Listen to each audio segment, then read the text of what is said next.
పెంచిన బస్ ఛార్జీలు తగ్గించాలని నిరసిస్తూ పోరుబాట పట్టింది బీఆర్ఎస్. చలో బస్ భవన్ కి పిలుపునిచ్చింది. అయితే దానికి పోలీసులు బ్రేకులు వేశారు. బీఆర్ఎస్ నేతల్ని ఎక్కడికక్కడ అడ్డుకుంటున్నారు పోలీసులు. హౌస్ అరెస్ట్ కూడా చేస్తున్నారు. కేటీఆర్ ఇంటి దగ్గర పెద్ద ఎత్తున మోహరించారు పోలీసులు. అటు కోకాపేటలో హరీష్ రావు ఇంటిని కూడా చుట్టుముట్టారు. హరీష్ రావుని ఆల్రెడీ హౌస్ అరెస్ట్ చేశారు పోలీసులు.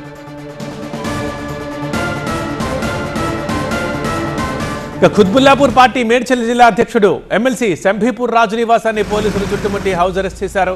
హైదరాబాద్లో సిటీ బస్సుల ఛార్జీల పెంపుకి నిరసనగా ఇవాళ చలో బస్ భవన్కి పిలుపునిచ్చింది బీఆర్ఎస్ పార్టీ. మెహదీపట్నం నుంచి ఆర్టీసీ బస్సులో బస్ భవన్ వెళ్లేందుకు మాజీ మంత్రి హరీష్ రావు ప్లాన్ చేశారు.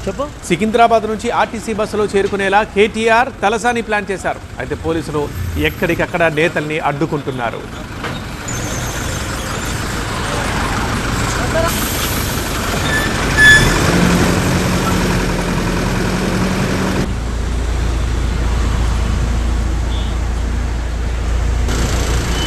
Chief reporter Rakesh phone line లో రెడీగా ఉన్నారు. రాకేష్, ఎవరెవరు నేతల్ని హౌస్ అరెస్ట్ చేశారు? సో పోలీసులు ఏమంటున్నారు? గ్రేటర్ హైదరాబాద్ లో ఈ బస్ యాత్ర పెట్టుకుంది.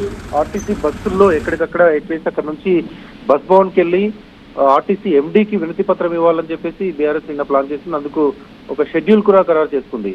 మెహదీపట్నం నుంచి హరీష్ రావు, సికింద్రాబాద్ నుంచి మాజీ మంత్రులు తలసాని, వీళ్ళందరితో పాటు కేటీఆర్, వీళ్ళంతా అక్కడ నుంచి బస్ భవన్కి వెళ్ళాలని ప్లాన్ చేస్తున్నారు. కానీ ఉదయం 5 గంటల నుంచి అందరినీ హౌస్ అరెస్ట్ చేస్తూ వచ్చారు పోలీసులు.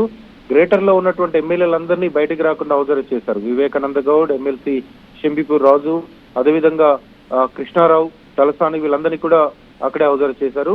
దాంతో పాటుగా కేటీఆర్ ఉంటున్నటువంటి విల్లాల మెయిన్ గేట్ వద్ద పోలీసులు భారీగా మోహరించారు. బయటకు వస్తే అరెస్ట్ చేస్తామని చెప్పారు. అదేవిధంగా లోపలికి వెళ్ళి ఇంట్లోంచి బయటికి రావద్దని కూడా కేటీఆర్ కు చెప్పి వచ్చారు. హరీష్ రావును కూడా అదేవిధంగా హౌస్ అరెస్ట్ చేశారు. బస్ ఛార్జీలు ఒకేసారి 10 రూపాయలు పెంచడం వల్ల ప్రయాణికులు చాలా ఇబ్బంది పడుతున్నారు. వెంటనే తగ్గించాలని చెప్పేసి గత కొద్ది రోజుల నుంచి కూడా బీఆర్ఎస్ డిమాండ్ చేస్తుంది. తగ్గించకపోతే ఈ రోజు ఆర్టీసీ బస్సుల్లో ప్రయాణించి మేము నిరసన వ్యక్తం చేస్తామంటూ కూడా పిలుపునిచ్చింది.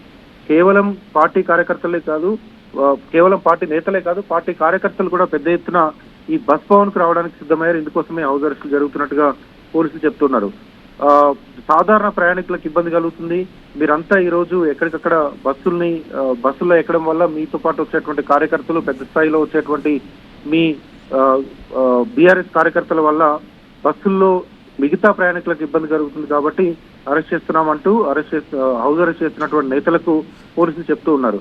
సో ఎప్పటికైనా ఈ రోజు సాయంత్రానికైనా బస్ భవన్ ముట్టడించి తీరుతాం, బస్ భవన్ లోకి వెళ్ళి వినతి పత్రం ఇస్తామంటూ బీఆర్ఎస్ పార్టీ నేతలు చెప్తున్నారు. కాబట్టి ఎక్కడి నుంచి అయినా వస్తారా, లేకపోతే కార్యకర్తలు వస్తారా, చోటా మోటా లీడర్స్ ఎవరైనా వస్తారని చూడాలి.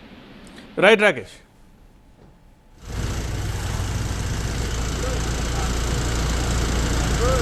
చెప్పు.